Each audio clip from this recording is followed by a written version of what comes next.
Bon, bah allez, on va commencer. Hein. Donc, bonsoir, bienvenue. On va commencer. Donc, moi, je vais parler de Distro-OS. En fait, c'est quelque chose que moi j'ai vu à la DockerCon, qu'on voit, et je vais souvent dans des événements comme ça. Et il y a souvent des grandes entreprises qui viennent présenter leur nouvelle découverte, un effet waouh, un truc qu'on a envie d'essayer chez nous. Et moi, je voulais revenir sur ça parce qu'à l'époque, j'avais vraiment bien aimé. Et je voulais voir comment, 3 ans après, est-ce que c'est arrivé chez nous en entreprise, dans un cadre un peu qu'on connaît nous, et qui n'est pas les grandes boîtes de la tech. Et voilà, donc on va en parler, on va un peu voir comment ça a évolué et qu'est-ce que c'est devenu. Donc qu'est-ce que c'est Distro-OS? Donc on est dans le monde des conteneurs, hein, et donc une définition rapide, on va dire, en fait, c'est qu'on aura le strict minimum dans notre conteneur pour faire tourner notre application. Donc quand on dit strict minimum, en fait, sans faire de caricature, ça dépend à qui on demande, on n'aura pas la même réponse. C'est même si on prend un autre exemple, même pas de l'informatique, hein, si on demande qu'est-ce qu'il faut le minimum pour vivre, on n'aura pas la même réponse en fonction d'où on vient, de ce qu'on a vécu, tout ça. Et c'est la même chose un peu dans les entreprises, en fonction du niveau d'exigence, de maturité qu'on a. Et si on considère le strict minimum, on n'aura peut-être pas la même réponse tout le temps, quoi. Et donc on va essayer de garder un peu cette idée-là de strict minimum tout au long de la presse, et ça va revenir plusieurs fois, voilà, vous allez voir, on va essayer de voir ce qu'on peut faire avec ça. Donc moi ce que j'ai fait, c'est que j'ai fait une application. Donc on va dire que je suis un développeur, hein, j'ai fait une application. Donc j'ai choisi Node, hein. Bon pourquoi pas, pourquoi Node, pourquoi pas, hein. J'aurais pu faire d'autres langages. Ce que je vais dire en fait, ça n'a pas trop de lien avec un langage, hein. Je vais faire des généralités autour des conteneurs. Mais bon, il fallait en choisir une, donc moi j'ai choisi Node. C'est pas très grave, même si vous connaissez pas trop, c'est pas très grave.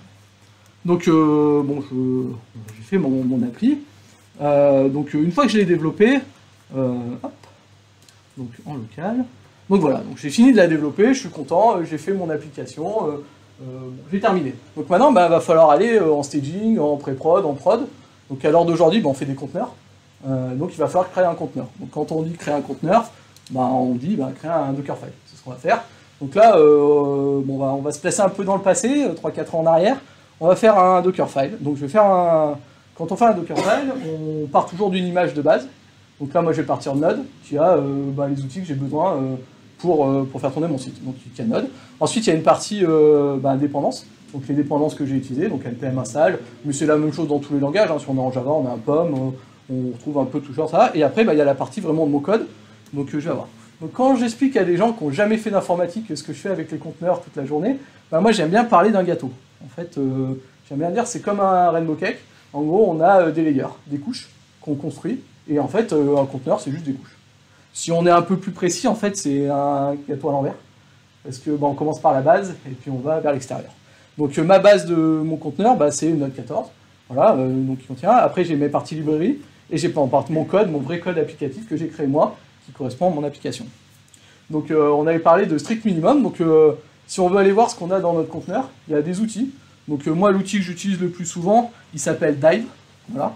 Donc ce que je vous propose, c'est que, on va regarder ce qu'il y a dans l'image que j'ai faite. Donc je l'ai déjà bu pour qu'on gagne un peu du temps. Hein.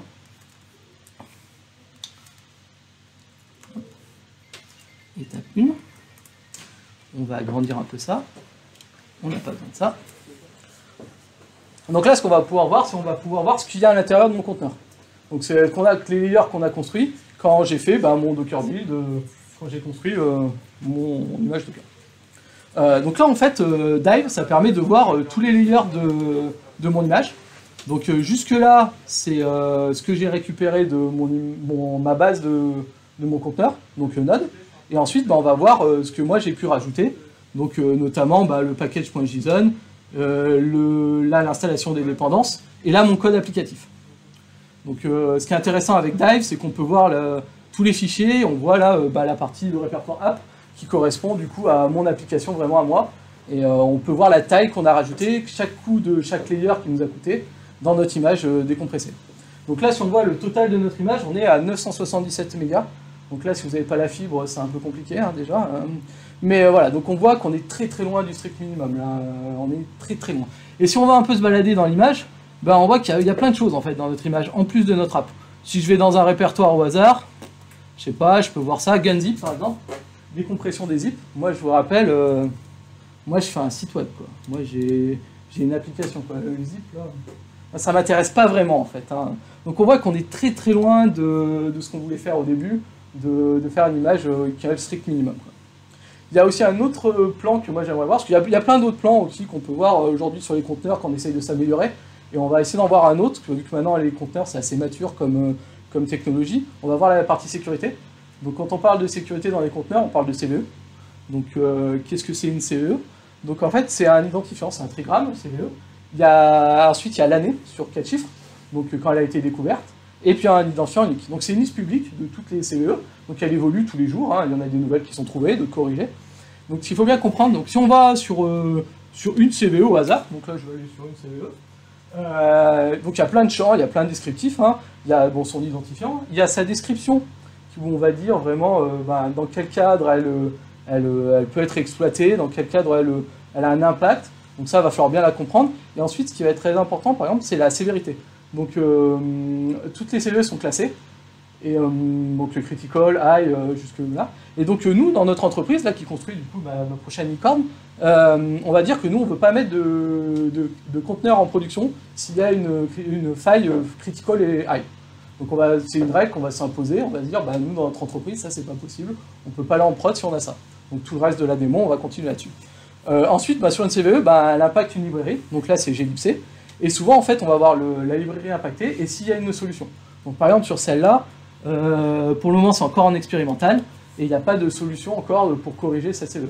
Après il faudra voir dans quel cadre elle s'évolue. Et ça c'est important de ne pas regarder toutes les CVE dans un conteneur, c'est un peu comme quand on fait de l'analyse de qualité de code avec Sonar ou des choses comme ça, il faut setter des choses qui sont réalisables. Faut pas dire on va corriger tous les problèmes, parce que sinon en fait on fait que ça. Nous notre but c'est quand même de gagner de l'argent en sortant une application, mais on va quand même se définir des guidelines, on va dire, de pas dépasser, voilà. Donc nous ça va être high et critical. Okay. Donc maintenant qu'on sait ce qu'on cherche, en fait souvent on va s'appuyer sur des outils. Donc je vous en ai mis plein, donc il y a Trivy, Claire, encore, Snyk, qui sont plus ou moins open source ou plus ou moins payants. Mais si à l'heure d'aujourd'hui vous n'êtes pas équipé sur ça dans votre pipeline, vous n'avez pas Trivy, vous n'avez pas de choses comme ça, il faut savoir que si vous utilisez du cloud, moi là je vais utiliser Google, par exemple, je vais utiliser GCP dans le reste de ma démo, mais les clouders ils ont bien compris ça, que l'aspect sécurité c'est important, et donc quand vous poussez une image dans une registry Amazon, Google, et il y a l'analyse qui est faite des CVE, donc vous allez pouvoir avoir déjà le rapport, plutôt simple, mais au moins vous avez déjà quelque chose. Et si vous avez vraiment rien, vous pouvez faire un Docker scan à la main. Ça marche aussi, c'est un peu moins évident, mais ça marche aussi. Donc à l'heure d'aujourd'hui, on a tous les outils pour regarder ce qu'on a dans nos conteneurs et de ne pas mettre en production des choses qu'on ne maîtrise pas ou où on n'a pas suivi nos guidelines qu'on s'est imposé. Donc moi, ce que je vous propose, c'est de vous parler de Trivy. Donc c'est un outil que moi je mets en place souvent chez les clients dans la pipeline. En fait, ce qui est intéressant, c'est cet outil-là, il est vraiment orienté pipeline. En fait, il y a une CLI, c'est open source, c'est gratuit.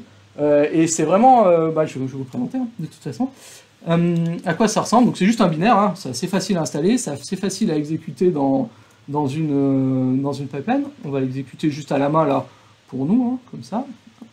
Alors comment ça se présente? En gros, il va télécharger sa base de données parce qu'il faut toujours la mettre à jour. Donc les CVE, ça évolue tous les jours, c'est quelque chose de vivant, il ne faut pas rester sur une base outdated.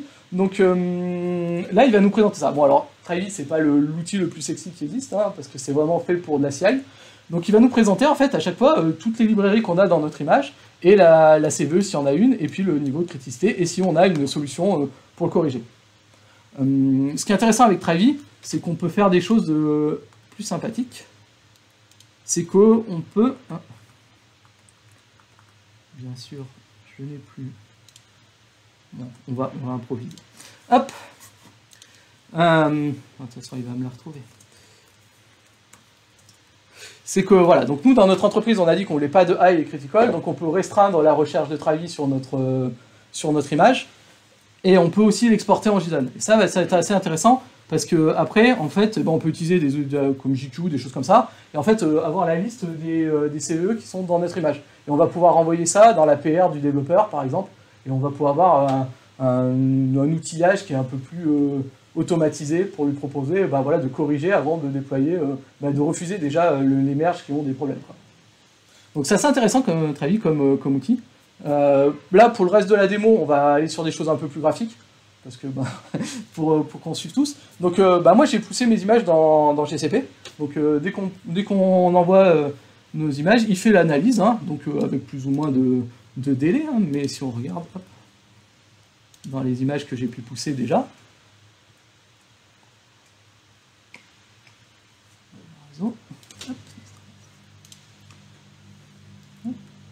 Donc on donne 1. Et là on voit voilà l'analyse des failles et avec la liste. Donc on voit que déjà les clouders ils sont déjà à jour, ils nous permettent de faire déjà ces choses-là, on n'a pas forcément besoin d'implémenter quelque chose. Au moins on a quelque chose de basique, mais qui a le mérite au moins d'exister. Donc je vous avais parlé d'un autre outil qui est payant, par contre c'est Snyk. Donc je vais vous montrer à quoi ça ressemble. Donc il y a une partie freemium, mais il est quand même payant, on va dire, si on veut toutes les fonctionnalités. Donc si je pars sur mon image étape 1, en fait là il va me présenter à nouveau les mêmes, à peu près tous les outils, détecte à peu près les mêmes CVE, hein, c'est une liste publique, donc c'est assez facile à trouver dans le conteneur les librairies. Mais par contre ce qui est intéressant avec Snyk, c'est qu'il va nous proposer, en fait il va faire des suggestions. C'est là où il va nous dire, par exemple, votre image de base, là, Note 14, en fait vous auriez intérêt à utiliser une image slim. Donc nous, c'est ce qu'on fait actuellement dans l'industrie en général. On va utiliser ce qu'on appelle Debian Slim ou Alpine, des choses comme ça, où on va avoir des images de base plus light, pour justement avoir embarqué moins de choses et faire quelque chose de plus light, et avoir moins de CVE de base à corriger, à regarder. Donc ça, c'est quelque chose qu'on fait tous à l'heure d'aujourd'hui. Donc pas trop de surprise. Donc je reprends ce que j'ai fait avant, je garde mon image de base qui a tous mes outils pour builder mon appli, et après je vais copier tout simplement mon code dans avec la nouvelle image de base. Donc là, jusque-là, normalement, je vous ai pas trop appris grand-chose. Donc là, normalement, on a rejoint le présent, on va dire. Voilà. Donc normalement, on en est tous à peu près là, et du coup, on a une image de base forcément qui est plus légère, donc on a un conteneur qui est bien plus léger. Si on retourne dans notre outil Dive, pour voir ce qu'on a dans notre image.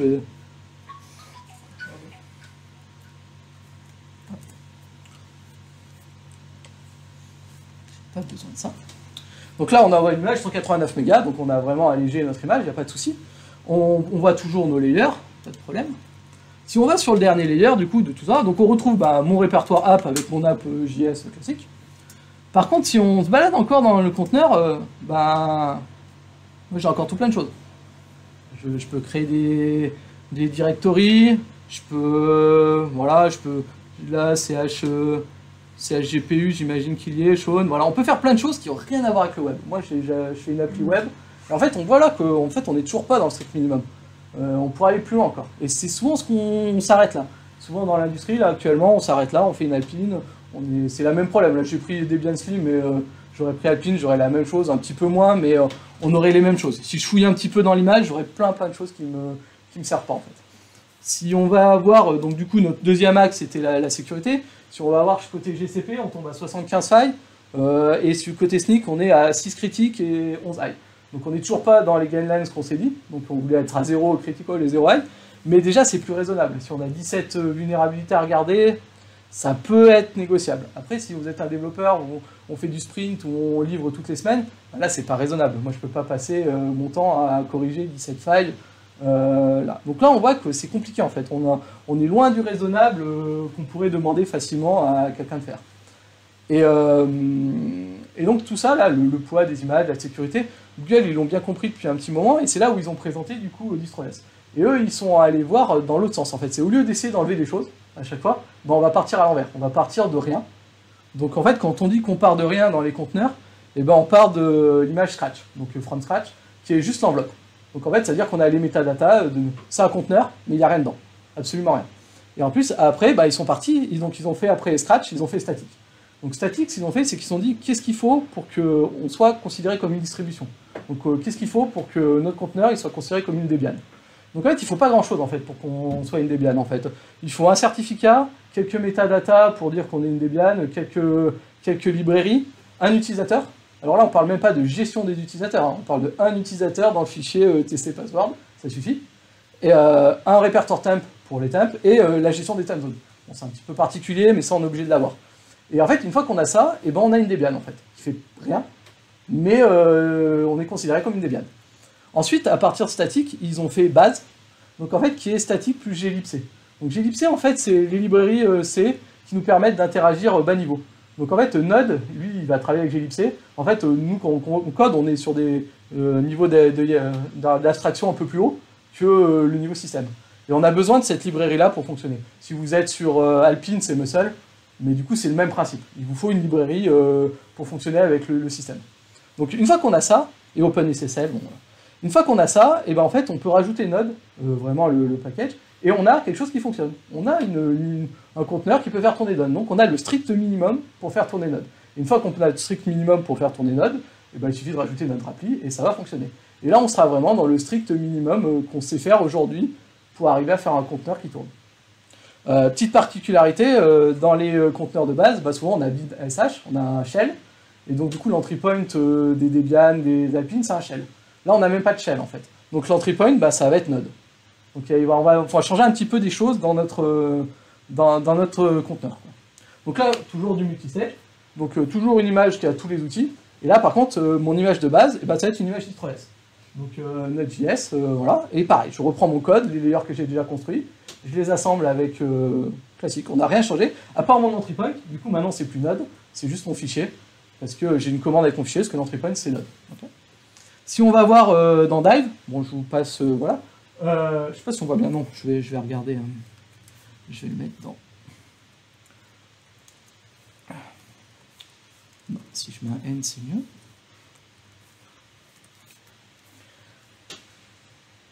Donc là, on voit qu'on a enlevé 50 mégas du binaire qu'on n'avait plus besoin. Donc 50 mégas sur 180, c'est quand même pas mal.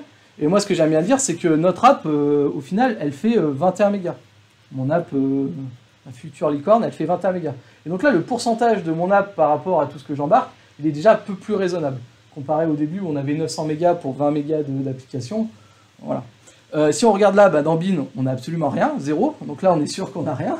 Dans SBin non plus, donc voilà, donc là on est vraiment dans le strict minimum, quoi. Et ce qui est intéressant, si vous voyez, c'est que pareil, il n'y a pas de route, le user home, donc là on a déjà de base plus de non-route, on est déjà en non-route déjà de base. Et on n'a pas d'outil non plus pour créer de user, hein, donc... Okay. Si on regarde dans le GCP, bah là on est tombé à 1 élevée. Alors déjà à 1, ça c'est gérable, ça je sais corriger. Si on va voir dans Snyk, un peu plus des détails, donc lui il en trouve 2 parce qu'il analyse aussi mon package.json. Donc en fait j'ai Axios qui n'est pas à jour, donc ça par contre je connais, je suis développeur, librairie, mettre à jour des librairies que j'utilise, ça je sais faire. Je vais monter une version Axios, je vais tester si mon image continue de fonctionner et puis tout va bien. glibc, bah, c'est la fameuse qu'on a vue tout à l'heure où il n'y a pas de correction encore. Donc ça je vais la mettre de côté et puis de temps en temps je vais voir bah, si ça a été corrigé, si je peux faire quelque chose. Mais là du coup on va rester dans... Donc là une fois que j'aurai corrigé Axios, bah, je vais pouvoir aller en production. Ou en staging au moins, et monter mes environnements, quoi. Donc là, je rentre dans les guidelines qu'on a définis. Et simplement, quoi. Donc là, demander à quelqu'un de gérer ses CVE, c'est facile. Si c'est 1 ou 2, c'est gérable. Si c'est 70, bah, forcément, personne ne va le faire, quoi. Okay. Donc si on reprend un petit peu tout ce que je vous ai présenté, donc au niveau bah, de la taille des images, c'est sûr que si vous avez que quelques images, quelques conteneurs, vous ne verrez pas la différence. Par contre, si vous êtes Google, vous en faites tourner des millions, des milliers, voire des millions, ben forcément, vous avez le coût de stockage, le coût de network, parce qu'il faut bien comprendre, quand vous faites du serverless, quand vous faites du Kubernetes, l'image Docker, il faut bien la télécharger à un moment. Même si vous avez du cache, il va falloir la télécharger à un moment. Donc là, c'est du network, c'est du stockage, c'est du cache. Donc si vous voulez, là, j'ai pas trop le temps de montrer dans la démo, mais donc un call start d'un serverless, il va falloir télécharger le conteneur. Si votre conteneur il fait 1 giga, bah, votre fonction elle ne va pas démarrer tout de suite. Hein. Et pareil en warm start, on le voit aussi dans Kubernetes quand on essaye d'absorber des pics. La différence d'image, moi j'ai déjà eu des problèmes où les images trop grosses, on n'avait vraiment pas fait attention. Et ben en fait on n'arrivait pas à absorber les pics, parce qu'en fait dès que le temps que les pods démarrent, même en warm cache, on arrive à avoir des problèmes où on n'arrive pas à absorber, il y a des timeouts, et du coup on n'arrive pas à répondre avant, et on prend des 500, des choses comme ça qu'on ne comprend pas en fait. On a bien un HPA, on est bien en dispo, et ben pourtant ça ne marche pas en fait. C'est parce qu'on n'arrive pas à démarrer assez vite le scaling. Ce qui est intéressant aussi avec Distro.s, c'est que les best practices, elles sont déjà incluses. On a parlé de nos routes, on a parlé de choses comme ça. On ne se pose pas trop la question, c'est Google qui font les images, ils savent bien faire leur boulot. Qu'on soit pour ou contre Google, ça c'est pas trop la question, mais voilà, on sait qu'ils font tourner ça en production, qu'ils l'utilisent. Donc du coup, il y a déjà les best practices. Après, j'aime pas trop dire que Distro.s c'est plus sécurisé, c'est qu'il y a moins de surface d'attaque. c'est-à-dire qu'il y a moins de possibilités qu'il y ait des problèmes, et donc bah, de facto c'est plus sécurisé, mais pas, on n'a pas rajouté de couches de sécurité, c'est juste que vu qu'on a moins de choses dans l'image, bah, on a moins de cas de problèmes de CVE qui peuvent arriver.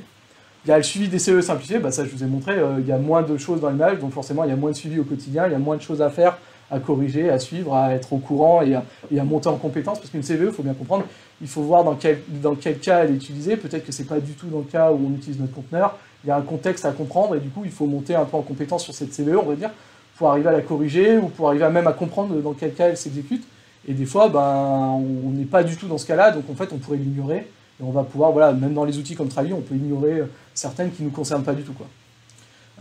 C'est mis à jour régulièrement, forcément, et puis bon, bah, une sorte d'origine de confiance, comme je disais, ou des gens qui l'utilisent en production, c'est pas n'importe qui a fait une image, voilà. Alors, à l'heure actuelle, bah, c'est quand même très utilisé par bah, tous les outils Kubernetes, tous ceux qui font voilà, autour de la SNCF, le Cloud Native, ils l'utilisent beaucoup. Après, nous, dans nos entreprises, et ben, en fait, moi, j'en connais très peu qui l'utilisent, honnêtement. Et en fait, parce que là, moi je vous ai dit, il n'y a que des plus. Moi je vous ai montré que des plus, mais il n'y a pas que des plus en fait. Il n'y a pas que des choses qui sont géniales en fait avec DistroLess. C'est ce qui fait en fait que nous on a du mal à rentrer dans cette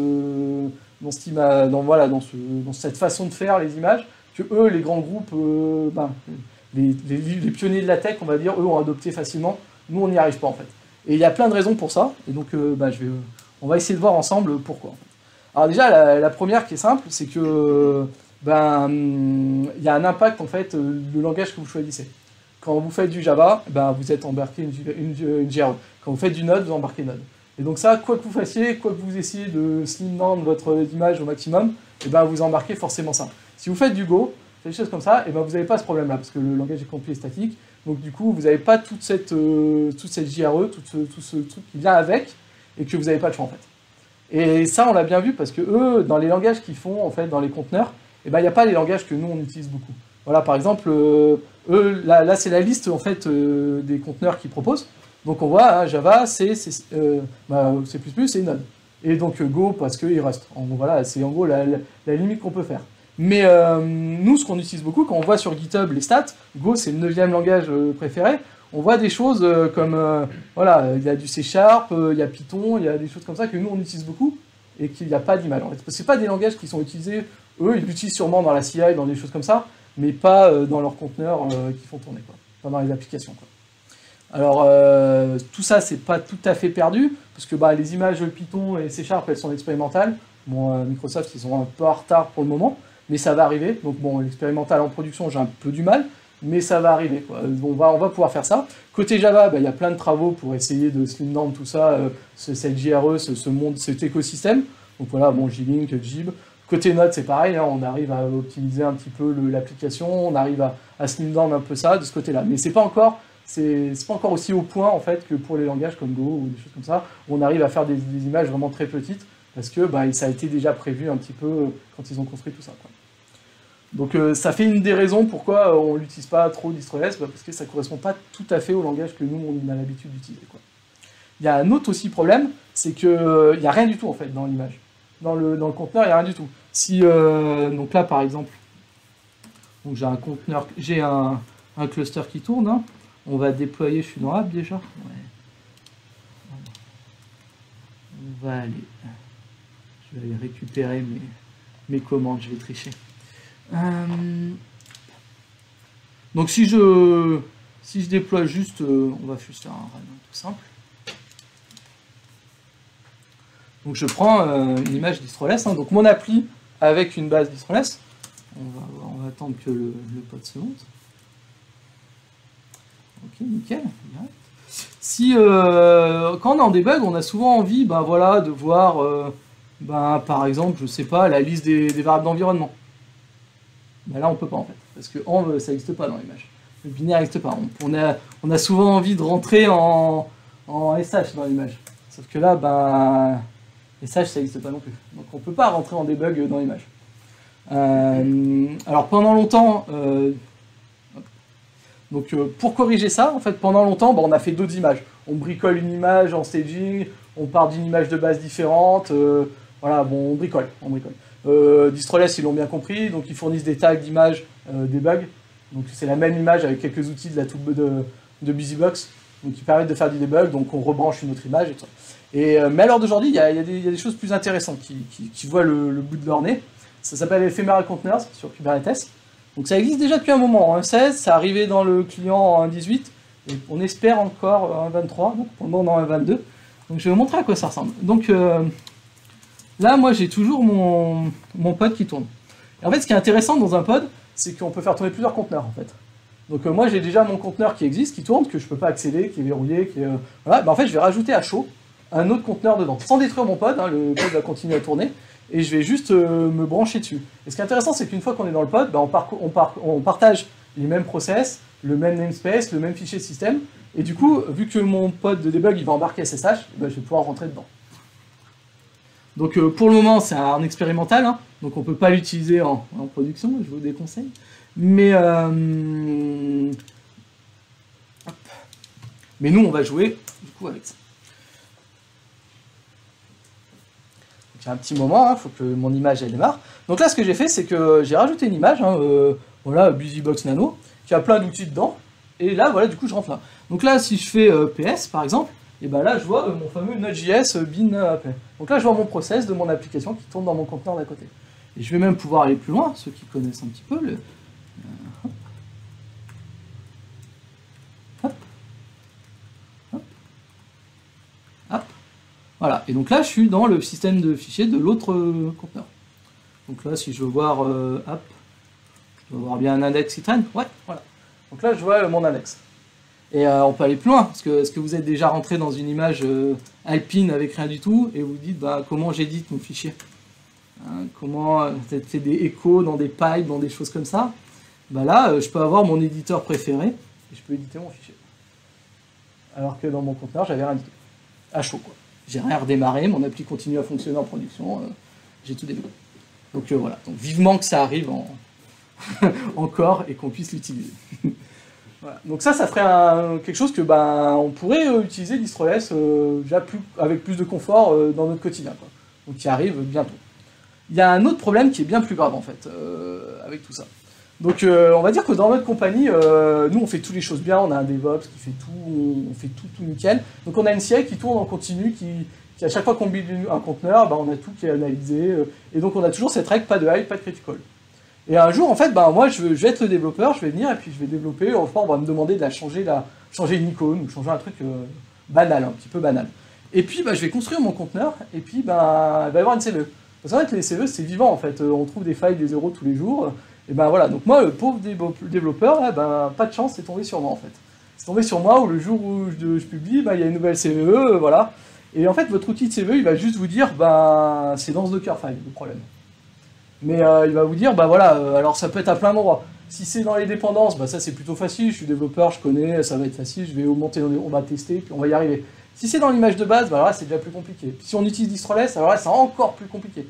Parce qu'on veut essayer de faire du strict minimum, on va pas pouvoir corriger comme ça en rajoutant juste ce qu'on veut, il va falloir quand même réfléchir à qu'on reste toujours dans le strict minimum de ce qu'on veut rajouter. Et le problème, c'est que on a toutes les responsabilités en fait réunies dans un fichier, vous allez comprendre. C'est que votre développeur, il va dire, moi j'ai un sprint, faut que je finisse à la fin du mois, faut qu'on livre. Donc moi, la CVE, j'ai pas le temps de faire ça, quoi. Là, faut que je comprenne pourquoi est-ce qu'elle est utilisée dans mon cas, il faut que j'arrive à corriger sans casser tout le travail qu'on a fait de Distroless, de choses comme ça. Voilà, donc il va aller voir son pote qui connaît bien tout ça, c'est Monsieur DevOps ou Monsieur Ops chez vous, ou peu importe, ou un développeur senior. Mais lui, en fait, ça fait longtemps qu'il est là, et lui, il va tout de suite comprendre qu'il y a un plus gros problème, en fait. C'est parce que le Dockerfile, quand on fait souvent des projets, on a besoin d'un projet, on va piquer le Dockerfile du voisin, on copie dans notre repo, puis en fait, nous, on est devenu une licorne, on fait on fait plein de choses, hein. On fait du microservice, on fait plein d'apps, et des repos, on en a une centaine, en fait. Et là, en fait, le DevOps, il va comprendre, moi, il faut que je corrige 100 dépôts, en fait. Il faut que j'aille contacter les équipes, il faut que je leur dise, il faudra mettre à jour l'image, il faudra changer ça, il faudra tester, il faudra remonter. Et en fait, et on peut toujours pas livrer en prod, hein, parce que là, toujours, voilà. Donc les deux, là, ils vont se mettre d'accord, ils vont dire non, allez, on va livrer quand même comme ça. Et là, si vous êtes une grande boîte, la sécurité, elle va vous dire non. Tu vois, elle va dire là, non, vous rigolez, vous corrigez votre problème, quoi. Et souvent, là, on a un débat là, qui commence à se lancer. Moi, je l'ai vécu, hein. En vrai, là, je vous le romance un peu le truc, mais je l'ai déjà vécu. Où le DevOps et les développeurs vous disent, écoute, c'est votre problème, la sécurité, corrige-le. Et la sécurité, elle va dire, mais attendez, moi, je développe pas d'application.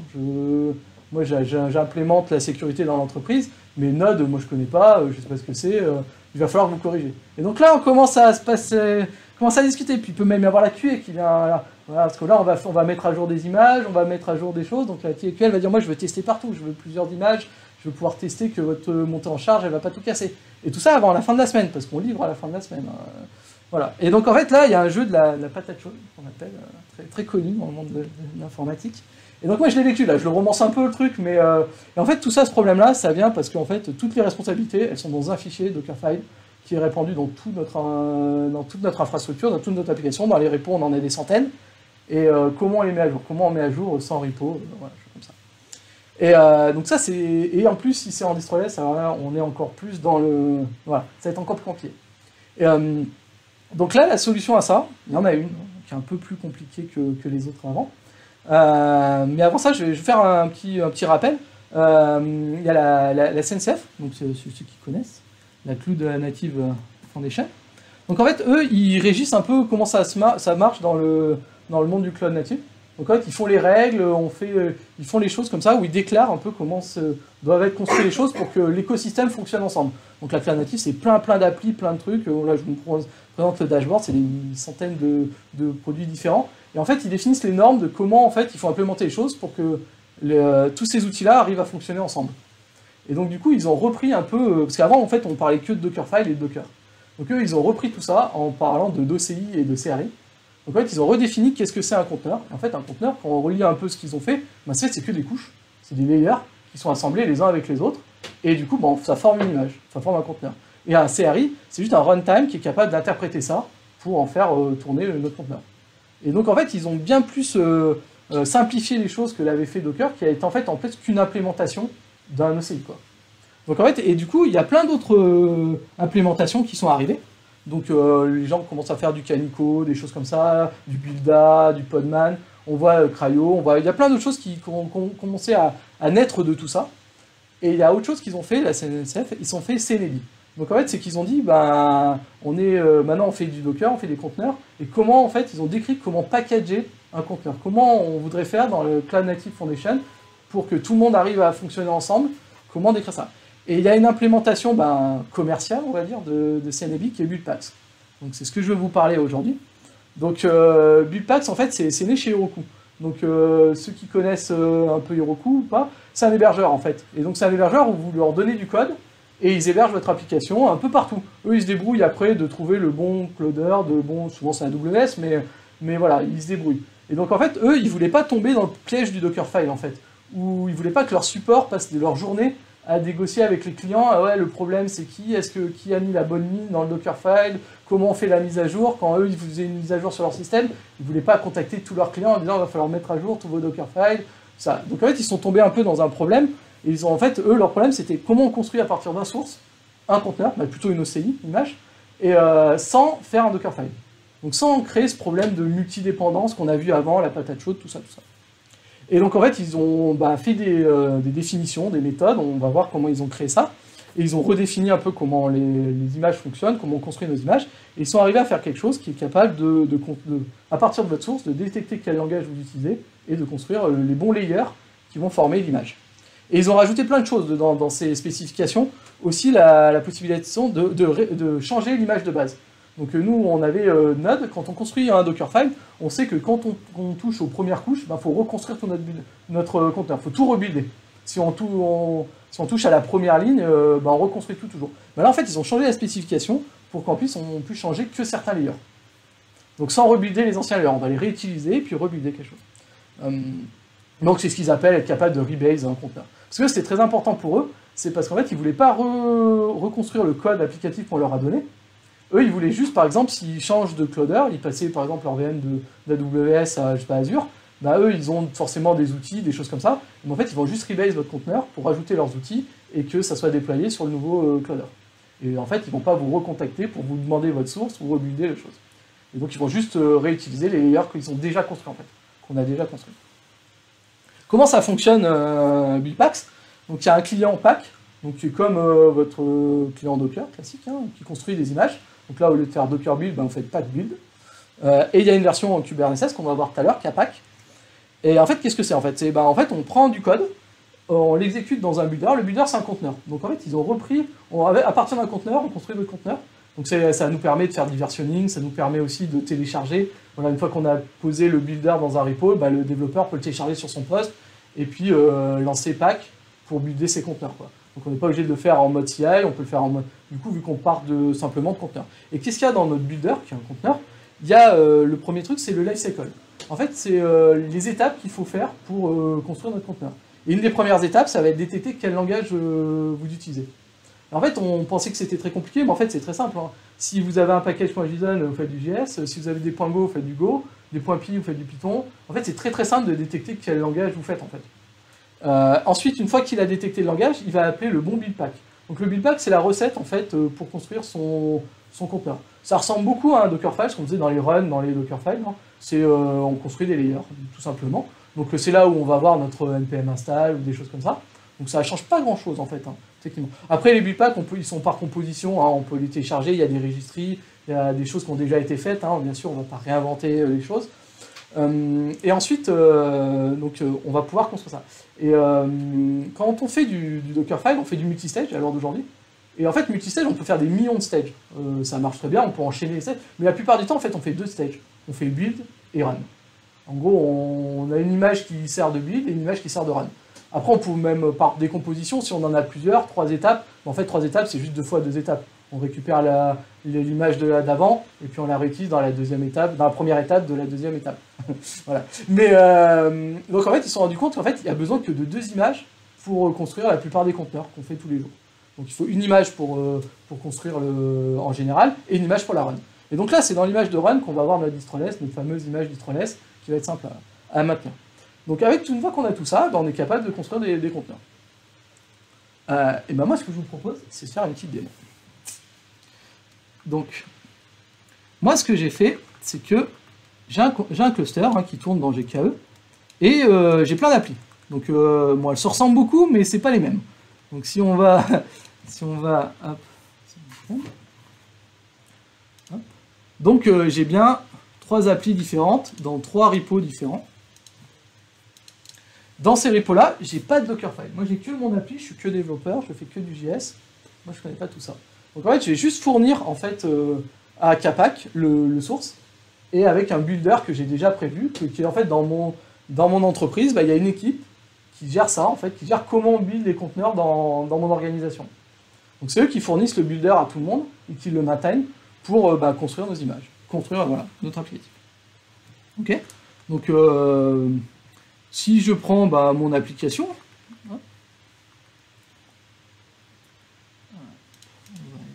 on va partir de quelque chose qui existe déjà. Donc là, si je prends, je sais pas, hein, qu'est-ce qu'on va faire? Alors, on va faire une modification simple. J'ai pas mon template quelque part. Si. Texte. Donc là, on va mettre application démo test. Je vais enregistrer. Je vais commit.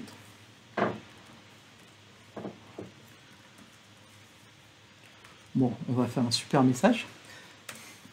Et je vais pousser ma modif. Donc là, quand je vais pousser ma modif, dans mon cluster Kubernetes, j'ai Capac qui watch mon repo, qui va voir qu'il y a un changement de code que j'ai poussé. Donc là, il faudrait faire des branches, il faudrait tester, hein, mais là, dans la démo, on va faire ça rapidement.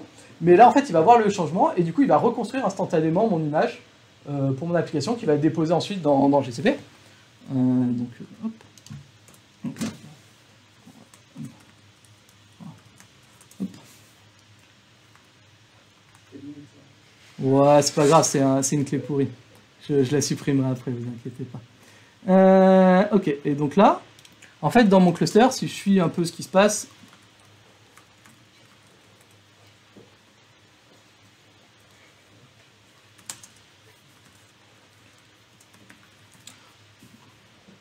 donc là, il est en train de la reconstruire.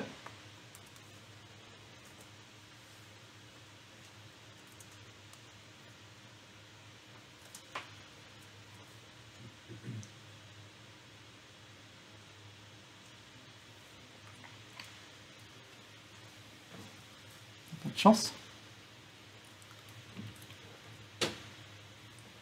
On va voir les pods.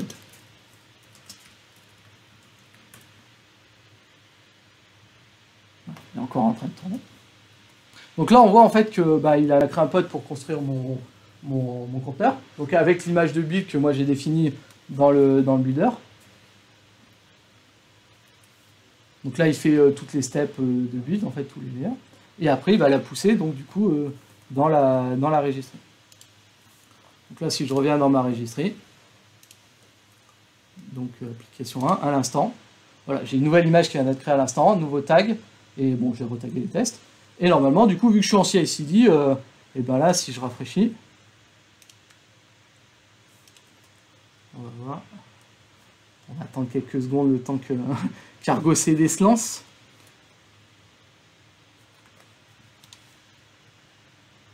Le temps qu'il détecte. Moi, je peux le forcer. On va gagner du temps.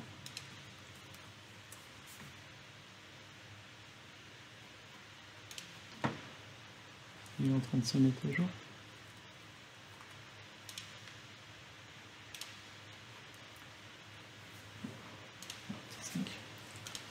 Bon, après, j'ai juste une boucle qui tourne toutes les 3 minutes. On va pas attendre. On va... Allez, tu peux le faire.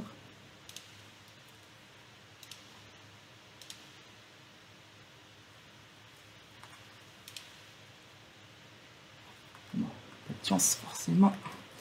Argo CD. Comme ça, je vais vous montrer aussi un petit peu Argo CD. Alors...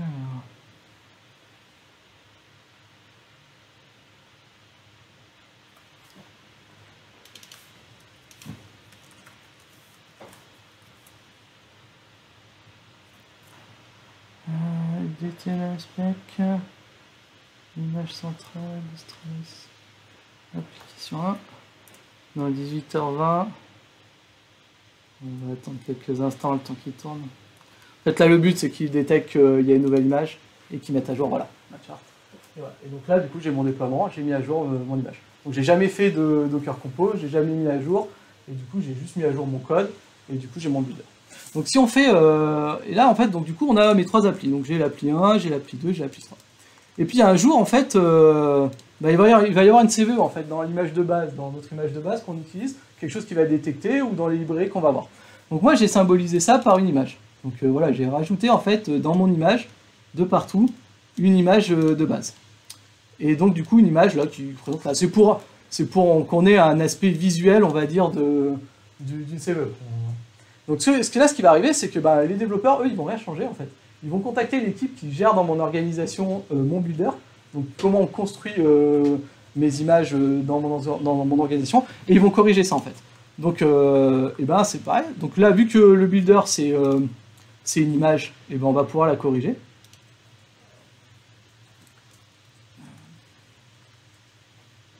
Voilà.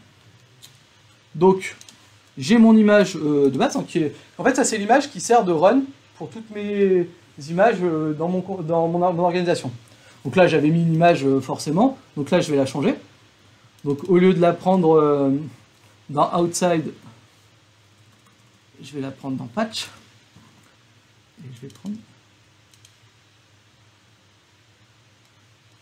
pourquoi j'avais fait comme ça? Pourquoi j'avais fait ça? Voilà, ok. Donc là, bah, tout simplement, je vais faire un Docker build, hein. Sauf que bah, là maintenant, je vais la taguer 1.101. Okay, donc classique. Alors techniquement, on n'utiliserait pas Docker, hein, mais là c'est pour vous montrer quelque chose d'assez simple. Donc ensuite, bah, je vais la tag. Donc je vais la taguer 1.1 par exemple. Et je vais bah, la pusher forcément.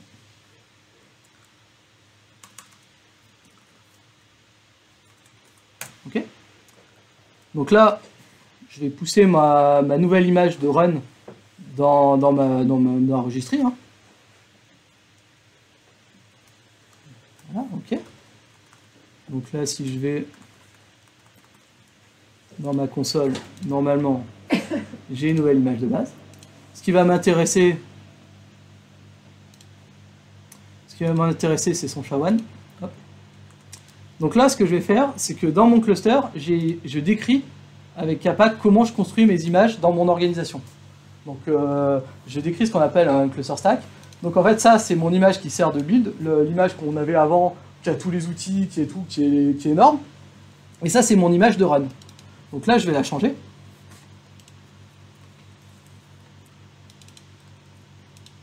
Donc je vais la changer. Donc en gros, là, c'est comme si je corrigeais ma CVE, on va dire. Ce que je vais faire, c'est que je vais appliquer le changement. Ah, je suis pas dans le bon repo. Non, je suis pas dans le bon. Voilà. Donc là, je fais ce que ferait l'équipe. Hein. Donc en gros, là, je vais appliquer mon changement. Bon, j'ai du Terraform. Voilà.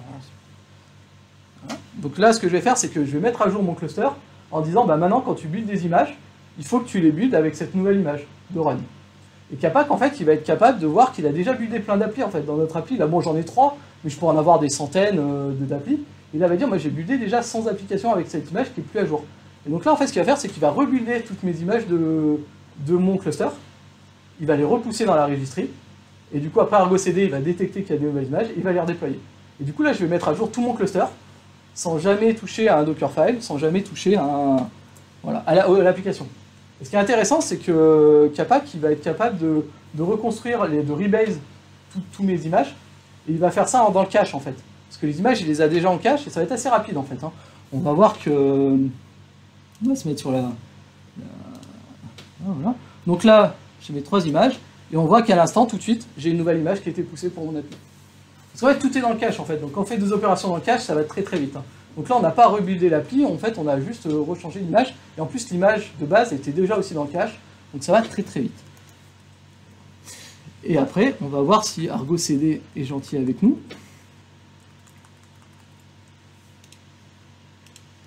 Et donc après, on va attendre que la CID, en fait, Argo CD détecte qu'il y a une nouvelle image dans notre repo, et il va redéployer du coup notre image.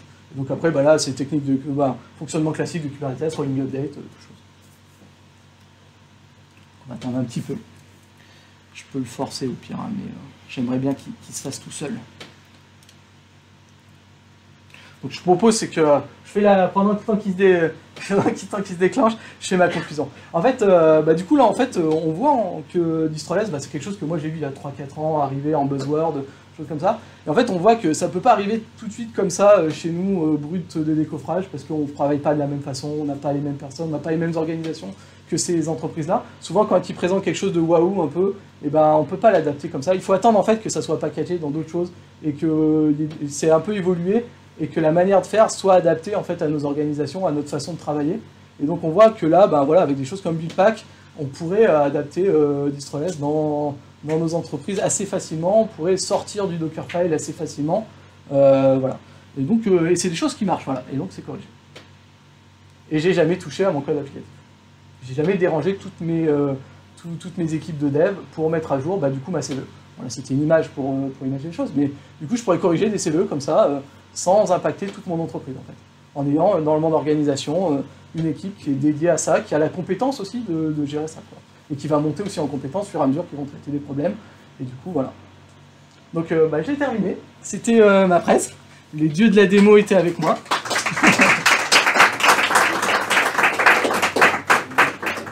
Ce que je vous propose, c'est prendre quelques questions. Là, on aimerait bien les faire en ligne, mais pour la première fois, on va pas les faire en ligne, parce que c'est transmis, mais on va les faire en direct. Donc, dans l'assemblée, si vous avez des questions, je vais répéter la question pour qu'on l'ait à l'enregistrement, mais si vous avez des questions, n'hésitez pas à lever la main, et puis j'essaierai d'y répondre. J'essaye. Vas-y. Donc, on a vu que dans les Distroless, il n'y a pas de compte utilisateur, mais on vient des fois par l'application à écrire dans l'OCTM. Alors, t'as un user. Alors, la question, c'était, on n'avait pas vu qu'il y avait d'utilisateur. Dans l'image de Distroless, il y a un utilisateur qui est par route, mais il y a vraiment un utilisateur. Tu n'as pas les gestions d'utilisateurs, mais tu as un utilisateur. Pour fonctionner, même une distro, tu as besoin d'un utilisateur. Donc tu as le fichier password, là, mais non, ton appli, elle aura un user qu'elle peut utiliser. Ça, il n'y a pas de souci. Par contre, ton effet, il ne sera pas route. Ok. Attends, oui, tant mieux.